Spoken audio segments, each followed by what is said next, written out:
Good morning children. आज हम read to करेंगे poem shaper shaped, Harindranath Chattopadhyay जो कि महान लेखक थे।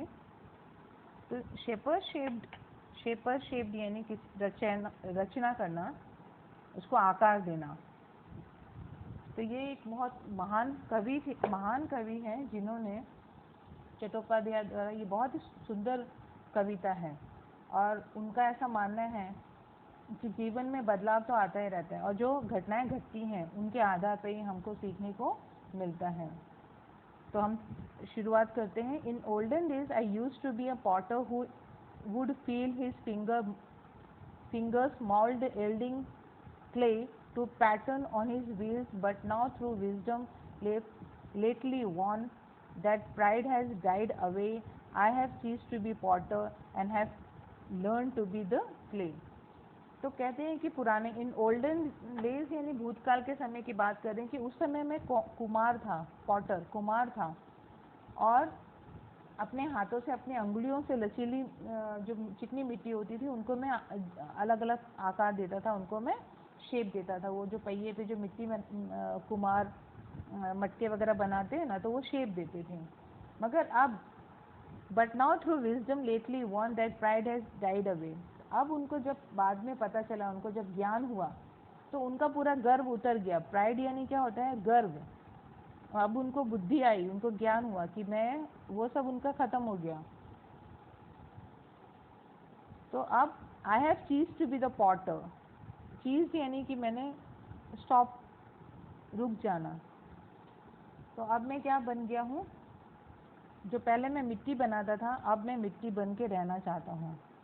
तो पहले वो मिट्टी से मटके बनाते थे, पर अब वो बोलते हैं I have learn to be the clay. अब मैं मिट्टी बन के रहना चाहता हूँ। दूसरा पैराग्राफ देखेंगे। In olden days I used to be a poet through whose pen innumerable song would come to win the hearts of man.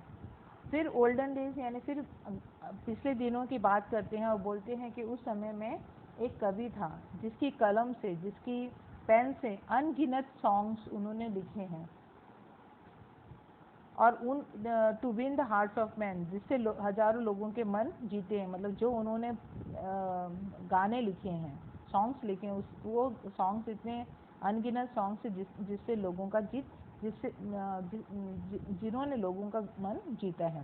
But now through new got knowledge which I had not had so long, I have chose to be the poet and have learn to be the song. पर अभी मुझे जब बाद में उसका अनुभव हुआ, जब मुझे ज्ञान आया, तो मैंने कभी लिखना छोड़ दिया और मैं क्या बन गया हूँ? गीत बनने का मैंने सीखा है। तो अब मैं गीत बन के रहना चाहता हूँ, कवि बन के नहीं रहना चाहता हूँ। ये दूसरे पोएम स्टांजा में बताया। तीसरा हम पैराग्राफ पढ़ेंगे।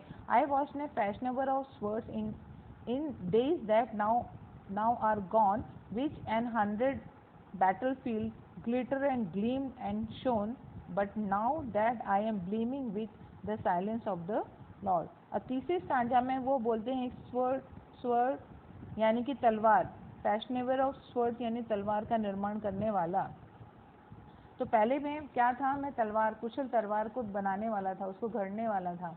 मगर जैसे जैसे दिन बीते गए, उन तलवारों विच ऑन 100 बैटलफील्ड, तो उन तलवारों का इस्तेमाल कहाँ पे किया गया है? युद्ध में, युद्ध भूमि पर उनका तलवारों का इस्तेमाल किया है। कैसी हैं वो? चमकती हैं, विजय प्राप्त करने का। तो तलवार किसका साधन है? विजय प्राप्त करने का साधन बन गया। पर बाद में फिर वो बोलते ब्लीविंग, लेकिन अब मैं इसके साथ में, but now I am believing with, लेकिन अब मैं इसके साथ में मिल रहा हूँ the silence of the Lord. Silence of the Lord यानी ईश्वर से मेरी प्राप्ति हुई है, मुझे भगवान के साथ ज्ञान हुआ है, भगवान के साथ में। तो अब मैं क्या हो गया हूँ? तलवार बनाने का मैंने छोड़ दिया और अब मैं क्या बनना चाहता हूँ? केवल तरबाल बनने का चाहता हूँ। तो बनाना छोड़ दिया, मेकर से अब क्या बन गया हूँ? डूअर। तो अभी मुझे नया ज्ञान प्राप्त हो गया, तो मैं बनने से तलवार बनाना छोड़ दिया और मैं तलवार बन के रहना चाहता हूँ। लास्ट स्टांजा में बताया, in bygone times I used to be a dreamer who would hurl on every side an innocence of emerald and pearl, but now that I am kneeling at the feet of the Supreme, I have choose to be the dreamer and have learned to be the dream। मगर अब फिर से वो बोलते हैं कि बीते वर्षों में मैं क्या था, ड्रीमर। ड्रीमर यानी सपना, तो सपने में रचता था, सपने बनाता था। और सपने बनाने के बाद में इमरलैंड यानी नीलम, और पर्ल यानी कि मोती, तो मैं इनका मालिक बन गया था। यानी उनका जो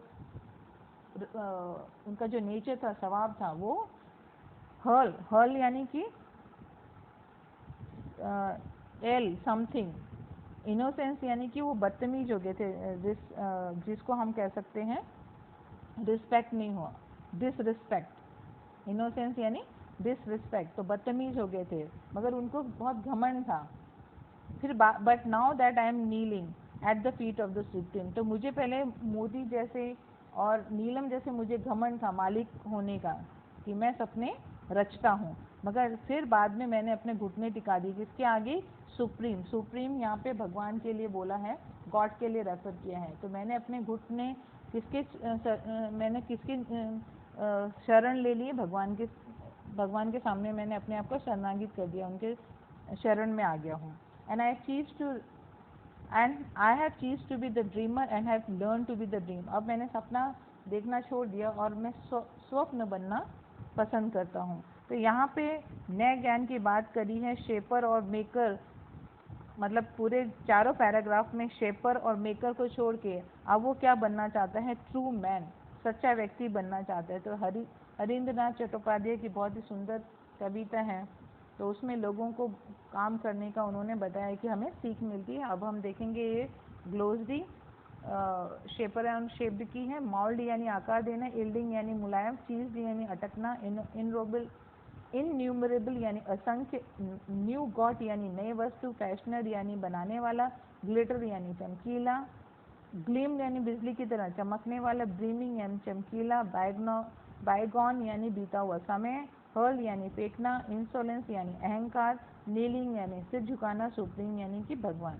तो आपको आज का आपका यही काम है, आपको इस पोएम को टू टाइम्स आपको रीड करना है और अपनी नोटबुक में ये ग्लोसरी लिखेंगे। उसके बाद में आप इसके क्वेश्चन आंसर्स कर लेंगे, जो कि है सेक्शन होमवर्क में आप ये करेंगे V3 और V4, या आप होमवर्क में करेंगे fill in the blanks with the proper words in the bracket. तो ये V3 V4 आपको होमवर्क में करना है। आज के लिए इतना ही।